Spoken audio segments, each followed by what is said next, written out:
कोटपाड़ नृसिंह मंदिर ठारे नृसिंह चतुर्दशी अनुष्ठित। आज कोटपाड़ बंडागुड़ा स्थित नृसिंह मंदिर ठारे प्रभु श्री श्री श्री लक्ष्मी नृसिंहनाथ चतुर्दशी तथा जन्म उत्सव बहु धूमधाम और आडंबर सह नृसिंह मंदिर परिचालना कमिटी द्वारा आयोजन करा जायथिला। विशेषकर एही वर्ष 25 वर्ष उपलक्षे बहु आडंबर सह अष्टप्रहरी नामयज्ञ सहित आयोजन करा जाउछि। आज प्रबल गरम सत्ते बहु भक्तगण मानक समागम होइथिबार देखिबाकू मिलिथिला। मुख्यतः आज प्रातः मंदिर मुख्य पूजक श्री अशोक चंद्र मिश्र द्वारा पूजा पद्धति सह पूजार्चना आरंभ करा जायथिला।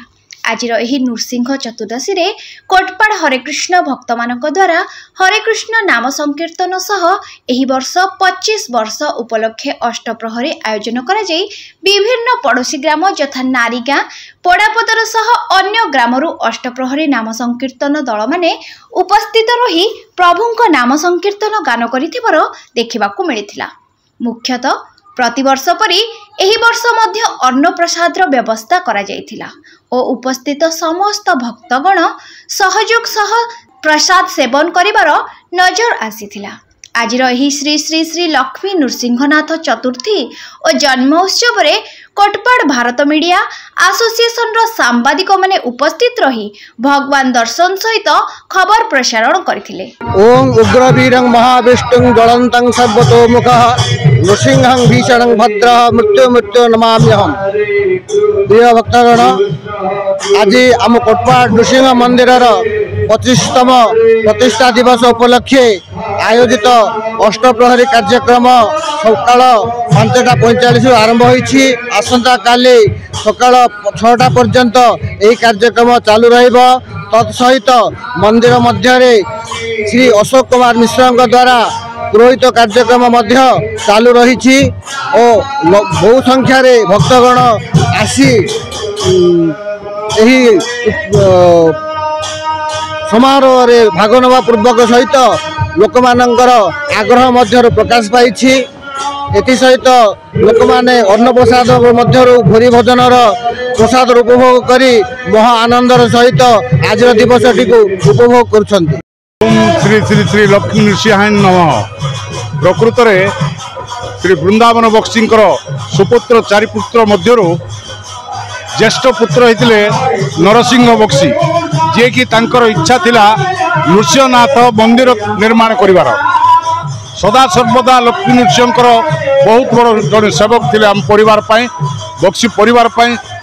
तो सी 19 मसीह ये मंदिर प्रतिष्ठा करी ये चतुर्दशी कार्यक्रम भी आरंभ करते, जहाँकि वर्तमान 2024 मसीह 25 वर्ष पूर्ति।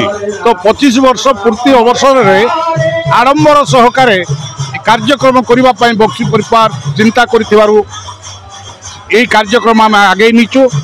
आईपाई कोटपाड़वासी भी बहुत सहयोग अच्छी, सहानुभूति लगी रही। सेमानंकर सहयोग सहानुभूति जो प्रतिवर्ष कार्यक्रम कर वर्षटा 25 वर्ष पूर्ति अवसर में स्वतंत्र कार्यक्रम नाम संकीर्तन अष्टप्रहर नाम संकीर्तन स्वतंत्र कार्यक्रम रखा जाइए। प्रतिवर्ष हजार हजार लोकंकर प्रसाद सेवन व्यवस्था करा जाइए। यही वर्ष मध्य से भाया लोकों सेवारे लगे कार्यक्रम करूँ। धन्यवाद। एति मु सुशांत बक्सी। विष्णु ज्वलंतं सर्वतोमुखं सिंहं भीषणं भद्रं मृत्युर्मृत्युर्नमाम्यहम्। हे प्रभु लक्ष्मी नृसिंह, आज आमर मु कोटपाड़ बासिंदा मो बापा वृंदावन बक्सी पुओ 4टी पुओ थे से माने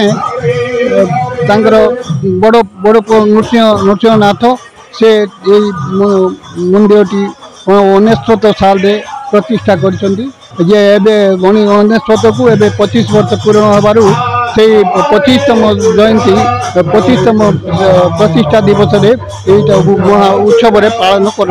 Kotpad Ajay Kumar Mishra report focus plus.